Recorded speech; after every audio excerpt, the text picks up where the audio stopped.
1769 में निकोलस नाम के एक इंजीनियर ने भाप से चलने वाली गाड़ी का निर्माण किया। यह एक तोप गाड़ी थी जिसका इस्तेमाल जंग के दौरान किया जाना था। लेकिन यह न केवल बहुत ही ज्यादा शोर करती थी बल्कि इससे चिगारी भी निकलती थी। ऊपर से इसमें घोड़ा गाड़ी से अधिक खर्चा आता था और कुछ ही समय बाद इसका एक पहिया टूट गया। यानी कि मशीन से चलने वाली गाड़ी को बनाने की पहल हो चुकी थी लेकिन वह उतनी ज्यादा सफल नहीं हुई। पर इसके बाद लोगों के अंदर यह विश्वास जाग गया था कि वह अगर बेहतर तरीके से काम करे तो मशीन से चलने वाली गाड़ी बनाने का उनका सपना पूरा हो सकता है। ऐसे में सन 1801 में रिचर्ड ट्रेविथिक नाम के एक इंजीनियर ने लोहे की एक बड़ी इंजन गाड़ी बनाने में सफलता हासिल कर ली। इस इंजन गाड़ी में एक चिमनी लगी हुई थी और आसपास कुछ लोगों को बैठने के लिए भी थोड़ी बहुत जगह बनाई गई थी। रिचर्ड की इस इंजन गाड़ी को सड़क पर चलाने के अलावा पटरियों पर भी चलाया गया, पर कुछ दिनों बाद इनकी गाड़ी में आग लग गई। हालांकि वैज्ञानिकों ने इसका एक ढांचा बनाकर तैयार कर लिया था जो कुछ इस प्रकार था। इस गाड़ी से तेज आवाज निकल रही थी, इसी वजह से इस गाड़ी का नाम पफिंग डेविल रखा गया।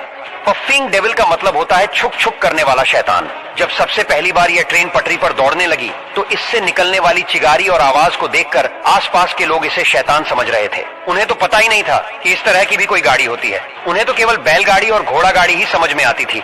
हालांकि पहली इंजन वाली गाड़ी के जलने के बाद रिचर्ड ने हार नहीं मानी और साल 1803 में उन्होंने एक दूसरी भाप इंजन गाड़ी बनाई और उसे कॉर्नवेल से लंदन तक का सफर तय किया।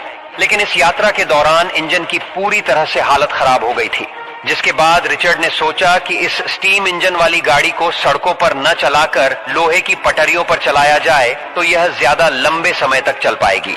इसलिए उन्होंने कंपनी से बात करके कॉर्नवेल से लेकर लंदन तक पटरी बिछा दी और फिर 21 फरवरी 1804 को एक ट्रेन जिसमें 25 टन लोहा और 70 आदमी सवार थे उसे रिचर्ड ने खुद 4 घंटे 5 मिनट तक चलाया था। यह दुनिया में पहली बार हुआ था जब स्टीम इंजन की मदद से इतना भारी सामान और लोगों को ले जाया गया था।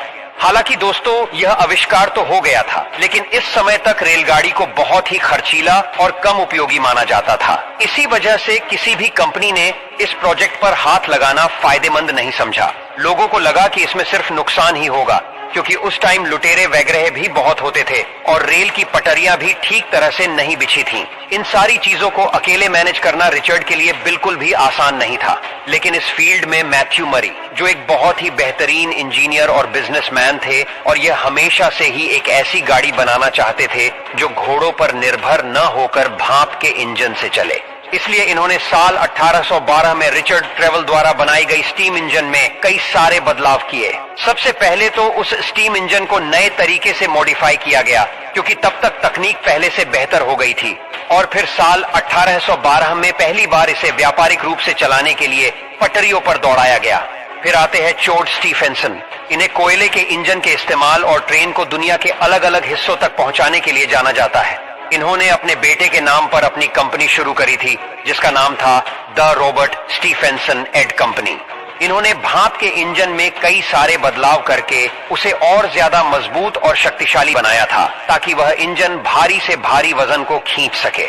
27 सितंबर 1825 को 38 डिब्बे वाली रेलगाड़ी को खींचा गया जिसमें तकरीबन 600 यात्री यात्रा कर रहे थे।